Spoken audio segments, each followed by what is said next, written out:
Atelier Médion. Je suis ici dans le studio pour accueillir mon collègue qui participe avec nous aux ateliers médiatiques. C'est un spécialiste en informatique, Honza Chocholka. Salut. Honza, tu t'occupes quotidiennement d'intelligence artificielle. Comment décrirais-tu ce que la jeune fille de 9e année vient de nous expliquer dans sa réponse, à savoir qu'elle se lie d'amitié avec l'intelligence artificielle chaque jour? C'est une tendance en plein essor actuellement, bien sûr, et il y a de nombreuses raisons pour lesquelles les enfants se lient d'amitié avec l'intelligence artificielle. L'une d'elles peut être que les enfants sont, par exemple, exceptionnellement doués en mathématiques, en musique ou dans une activité. Dans leur entourage, leurs pères ne partagent pas leurs intérêts. Ils ont d'autres passe-temps, ils se sentent mis à l'écart, leur potentiel est inexploité. Donc évidemment, une intelligence artificielle de type assistant virtuel peut être très utile dans ce cas. Cela signifie que le robot le plus utilisé est par exemple ChatGPT. Comment cela se passe-t-il? L'enfant doit-il s'inscrire?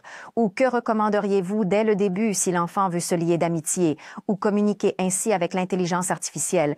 Que devrait-il certainement faire? Il serait certainement bon au début d'entraîner le modèle à soi-même. Cela signifie expliquer à un bot spécifique qui je suis vraiment. Par exemple, moi, je suis Jana, j'ai 15 ans et je veux être amie avec toi. Par exemple, j'ai certains hobbies, certains centres d'intérêt. J'aime m'améliorer, par exemple, en anglais. Nous pouvons communiquer ensemble en anglais. En fait, c'est un avantage que la plupart de ces robots communiquent en anglais.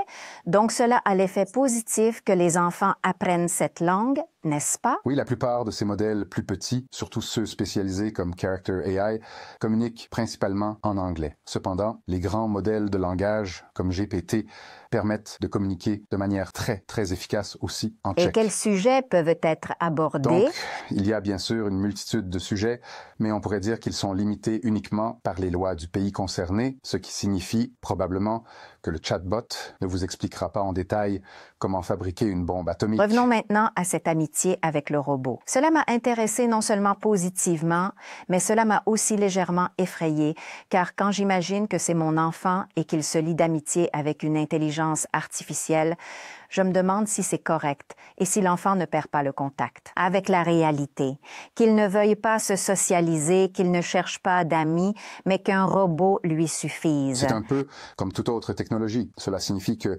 dès que j'ai une voiture à ma disposition et que je conduis, je perds le contact avec le tramway et je perds le contact avec la marche en forêt. Cependant, bien sûr, il y a aussi cet impact négatif qui est qu'une personne peut s'habituer à avoir quelqu'un disponible 24 heures sur 24, 7 jours sur 7 pour toute Cela orientation signifie qu'à 1 heure du nécessaire. matin, l'enfant peut se réveiller et se dire qu'il se sent triste.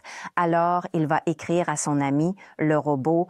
C'est donc de cela que Oui, tu puis dans parles. la plupart des cas, Oui? les robots ne sont pas critiques envers nous, ce qui peut évidemment mener à ce que, dans le cadre de relations personnelles normales, une personne se sente que tout le monde, sauf le robot, est méchant avec elle. Et puis, bien sûr, il peut y avoir cela. Le problème, c'est que la personne s'y habitue de telle manière qu'elle ne peut plus exister sans cela. Et encore, nous revenons à cette perte ou en fait au contact. C'est une perte de contact avec la réalité. Quand nous abordons ensuite, je ne sais pas, des sujets tels que ceux de la sexualité, là, je pense que c'est probablement le plus fréquent, comme nous en avons parlé, en fait que, alors cette personne s'habitue à un niveau qui n'est même pas réel. Et après, elle ne demande même plus cette réalité, tu vois. Elle ne demande plus une vraie personne. C'est exactement ça. Cela signifie qu'au moment où j'aurai mon robot qui sera gentil avec moi en toutes circonstances, me soutiendra toujours, ne sera jamais désagréable avec moi, alors j'aurai des problèmes dans la vie réelle avec pratiquement chaque femme. Mais alors, que conseillerais-tu aux parents? Parce que doit faire le parent? Non. Maintenant, il a un enfant adolescent qui entre en puberté et commence à communiquer avec l'intelligence artificielle. Comment peut-on encadrer cela pour que tout soit encore en ordre, pour que l'enfant ne perde pas contact avec la réalité? Il est certainement bon que l'enfant ne soit pas toujours en ligne. Je recommanderais de s'intéresser au contenu ou au sujet que les enfants abordent avec le chatbot. Cela signifie parler avec cet enfant et s'y intéresser et lui montrer que cela nous plaît aussi, que nous sommes curieux des sujets abordés, etc. Simplement se plonger dans l'histoire ensemble avec l'enfant.